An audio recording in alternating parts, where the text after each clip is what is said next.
Hi, hello, నమస్తే. ఇప్పుడు మేము మేమంటే మా టీము మేము ఎవరి కోసం పనిచేస్తున్నాము?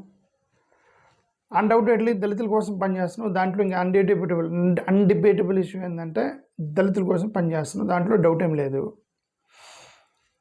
క్రిస్టియన్స్ ఎక్కువ మంది మా టీంలో జాయిన్ అయ్యారు కాబట్టి క్రిస్టియన్స్ కోసం ఎలాగో పనిచేస్తాం. కానీ మీరు మమ్మల్ని యాంటీ హిందూ అంటే కరెక్ట్ కాదు. మేము యాక్చువల్గా హిందువుల కోసం పనిచేస్తున్నాం. హిందువుల కోసం కూడా పనిచేస్తున్నామంటే ఇప్పుడు ఈ భారతదేశం యొక్క రాజ్యాంగాన్ని కాపాడాలని ప్రయత్నం చేస్తున్న పొలిటికల్ పార్టీలన్నీ హిందూ పార్టీలే. అరవింద్ కేజ్రీవాల్ ఒక హిందూ, మేము ఆయనకు సపోర్ట్ చేస్తున్నాం. అరవింద్ కేజ్రీవాల్కి ఎందుకు ఈ రాజ్యాంగాన్ని కాపాడాలి, రిజర్వేషన్స్ని కాపాడాలి, ఈ ఎన్డీఏ యొక్క పాలసీలకు వ్యతిరేకంగా మాట్లాడేది అరవింద్ కేజ్రీవాల్. మేము ఆయన సపోర్ట్ చేస్తుంటే మరి హిందువుని సపోర్ట్ చేసినట్టు కదా. అరవింద్ కేజ్రీవాల్ గారు ఆంజనేయ స్వామికి సంబంధించిన శ్లోకాలు పాడుతూ ఆయన ట్వీట్ చేశాడు. మరి ఆంజనేయ స్వామి గారు హిందూ కాదా? కాబట్టి మేము అరవింద్ కేజ్రీవాల్ యొక్క ఆమ్ ఆద్మీ పార్టీని సపోర్ట్ చేస్తున్నాం, హిందువే కదా. స్టాలిన్ని సపోర్ట్ చేస్తున్నాం, హిందువేగా. సరే, విజయ్ని కూడా సపోర్ట్ చేస్తున్నాం. విజయ్ క్రిస్టియన్ అనొచ్చు మీరు, ఓకే. స్టాలిన్ని సపోర్ట్ చేస్తున్నాం, హిందువేగా. ఇప్పుడు ఇదంతా కాంగ్రెస్ వాళ్ళు, రాహుల్ గాంధీ బ్రాహ్మణ్, అతను హిందువేగా, ఓకే. శివసేన ఉద్ధవ్ ఠాకరే, బాల్ ఠాకరే, వాళ్ళు హిందువులేగా. మమతా బెనర్జీ హిందువేగా. మేమందరం కూడా హిందువుల కోసమే పనిచేస్తున్నాం మేము కూడా, ఓకే. కాబట్టి యాంటీ హిందూ అని అంటాం పొరపాటు. మా టీం పనిచేస్తుంది. మేము దేశం యొక్క అభ్యున్నతి కోసం, దేశం యొక్క సమాజం కోసం పనిచేస్తున్నాం. ఇప్పుడు మేము అయోధ్య రామ మందిరంలో జరిగినటువంటి ఈ యొక్క డొనేషన్స్ స్కామ్ గురించి మాట్లాడాము. అంటే హిందువుల కోసమే కదా మాట్లాడాము, హిందువుల కోసం కాదు మేము మాట్లాడుతుంది. అక్కడ స్కామ్ జరిగింది, అది కరెక్ట్ కాదు. చాలామంది హిందూ భక్తులు చేయటం వల్ల ఇదంతా జరిగింది, హిందూ భక్తుల యొక్క మనోభావాలు దెబ్బతిన్నాయని చెప్పి మేము మాట్లాడాము. అంటే మా యొక్క ఉద్దేశం హిందువుల యొక్క భక్తుల మనోభావాలను కాపాడటానికే కదా మేము మాట్లాడుతున్నాము, ఓకే. రీసెంట్గా మీరు E20 అని ఒక పెట్రోల్ పెడుతున్నారు. E20 అని పెట్రోల్ పెట్టారు. E20 అంటే ఎథనాల్ 20% వేసి మిగతా 80% పెట్రోల్ పోసి ఎథనాల్లో 20% మిక్స్ చేస్తామని చెప్తున్నారు. ఏమంటే దానివల్ల నష్టము, మీరు ప్రైస్ పెంచుతున్నారు కానీ తగ్గించట్లేదు అని, అది తప్పు అని కేంద్ర ప్రభుత్వం తీసుకున్న ఈ నిర్ణయం వల్ల నష్టం జరిగే అవకాశం ఉంది ఫైనాన్షియల్గా. అంటే ప్రైస్ పెంచకుండా చీప్ క్వాలిటీ ఇవ్వటం, ప్రైస్ అలానే ఉంచడం. అంటే ఇప్పుడు 100 రూపాయలు ఉన్న షర్ట్ని 80 రూపాయల షర్ట్ ఇచ్చి మళ్ళీ 100 రూపాయలే తీసుకోవటం అనమాట. ప్రైస్ సంబంధించిన పొరపాట్లు ఉన్నాయి దాంట్లో అని పెట్రోల్ పోసుకునేటువంటి బైకుదారులు, వాహనదారులు, కారుదారులు, వాళ్ళ తరపున వాళ్ళందరూ హిందువులు కదా. పెట్రోల్ పోసుకునేది హిందువులు కదా, మొత్తం హిందువులు కదా వాళ్ళంతా. అంటే మేము ఎవరి కోసం మాట్లాడితే హిందువుల కోసం కదా. సో యాంటీ హిందూ అని మీరు ప్రమోట్ చేయకూడదు మమ్మల్ని. We're working for Hindu society, Indian society అంటే దాంట్లో క్రిస్టియన్, హిందూ, ముస్లిం అందరు ఉంటారు, ఓకే. ఇప్పుడు వీళ్ళేమో మేము విదేశాలతో గొడవ వచ్చినప్పుడల్లా మనం భారతదేశాన్ని సపోర్ట్ చేస్తూ మాట్లాడుతున్నాం. అంటే అసలు మీకు ఎక్స్ప్లెనేషన్ ఇవ్వాల్సిన అవసరం లేదు. భారతదేశం సపోర్ట్ చేస్తున్నాము, భారతదేశాన్ని సపోర్ట్ చేయక ఎవడు చేస్తాం మా దేశంలో. ఇది మా దేశం, ఇది మా ద్రవిడియన్ దేశం. ఇది భారతదేశం అనేది మా దేశం, మా ద్రవిడియన్ దేశము. మేము మీకు అసలు ఎక్స్ప్లెనేషన్ కూడా ఇవ్వకూడదు. మేము దేశభక్తులని మీ దగ్గర నిరూపించుకోవాల్సిన అవసరం కూడా లేదు, నిజం చెప్పాలంటే, ఓకే. అసలు ఆ టాపిక్ వదిలేద్దాం. మీకు చెప్పాల్సిన అవసరం లేదు, మేమే దేశభక్తులమే. ఎందుకంటే ఈ దేశం, ఈ ద్రవిడీయ దేశం మాదే, ఈ భారతదేశం మాది. కాబట్టి ఈ భారతదేశంలో పక్కన మీరు మన దేశం అని, మన దేశం కాదు మా దేశం, ఎవరితో కొట్లాడినా, పాకిస్తాన్ వాడితో కొట్లాడినా, చైనాతో కొట్లాడినా మేము మా దేశాన్ని తరపున మేము మాట్లాడుతున్నాం, ఓకే. కాబట్టి యాంటీ హిందూ అని ప్రచారం చేయకూడదు. రీసెంట్గా వెస్ట్ బెంగాల్లో కోడిగుడ్లు ఎత్తేసారు. ఈ ఎన్డీఏ గవర్నమెంట్ రాగానే కోడిగుడ్లు ఎత్తేసారు. కోడిగుడ్లు ఎత్తేసి అదే ఇస్కాన్కి ఇచ్చారు. ఇప్పుడు ఇస్కాన్కి ఇవ్వటం అనేది ఇస్కాన్కి కాంట్రాక్ట్ ఇవ్వాలనేది వాళ్ళ ఉద్దేశం.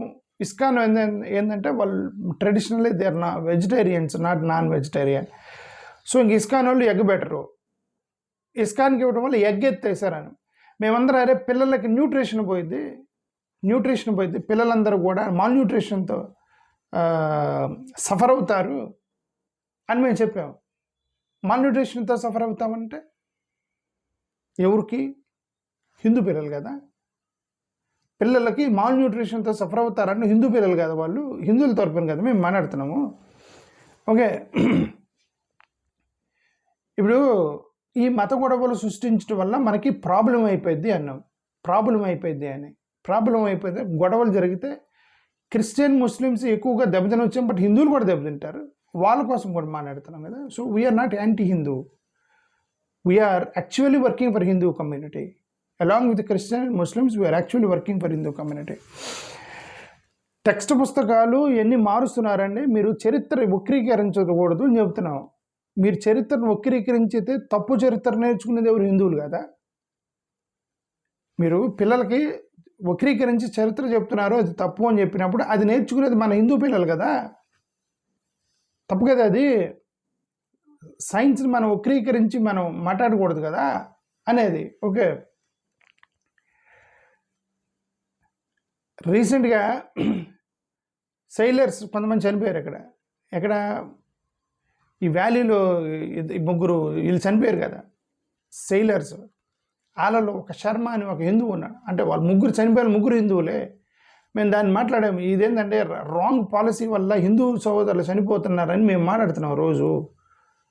సో కాబట్టి అసలు ఇదంతా ఎందుకంటే మేము రిజర్వేషన్స్ గురించి మాట్లాడుతున్నాము. మీరు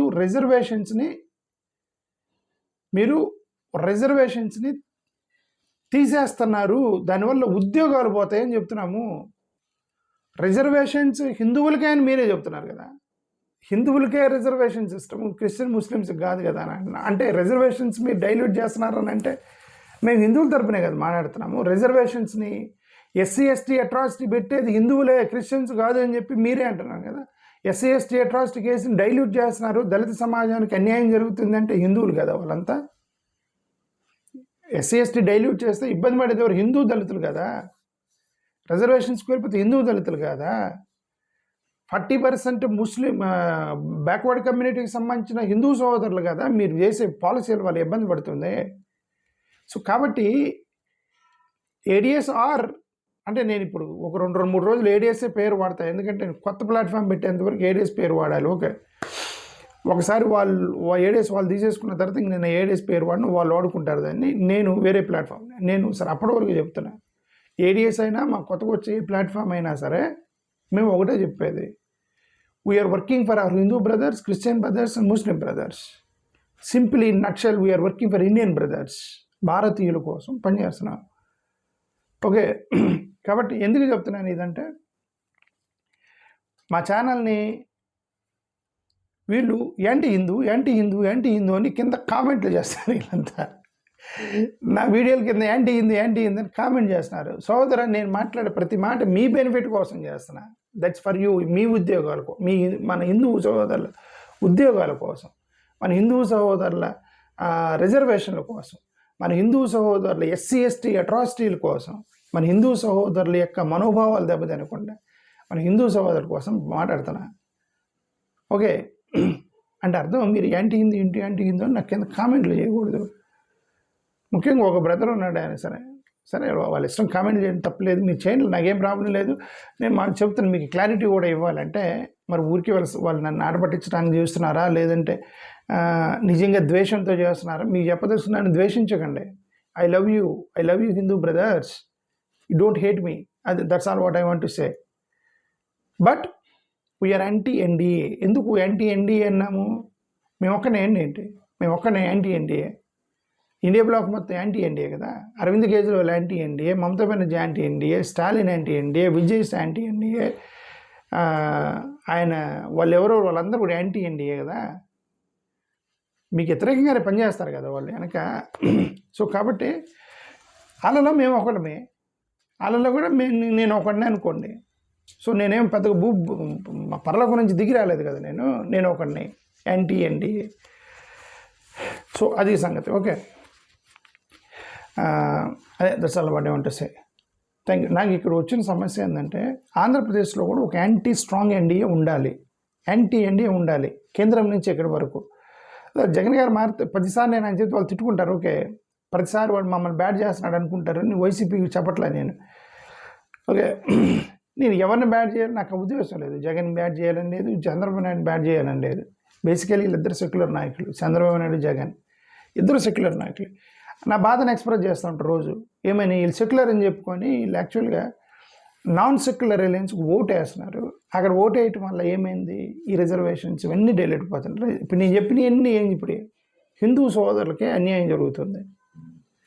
ఓకే, నేను అందుకే మా ఏడిఎస్ వర్సెస్ వీళ్ళే మన సహోదరులు మేమిద్దరం ఎన్నికలకు వెళ్తాం. వచ్చే ఎన్నిక 2029లో మా ఏడిఎస్ వర్సెస్ మా బ్రదర్స్ ఎవరికి వ్యతిరేకంగా రోజు మాట్లాడుతున్నాం, వాళ్ళు మేము ఎన్నికల్లో కొట్టుకోండి వచ్చే రోజుల్లో. థ్యాంక్ యూ, నమస్కారం.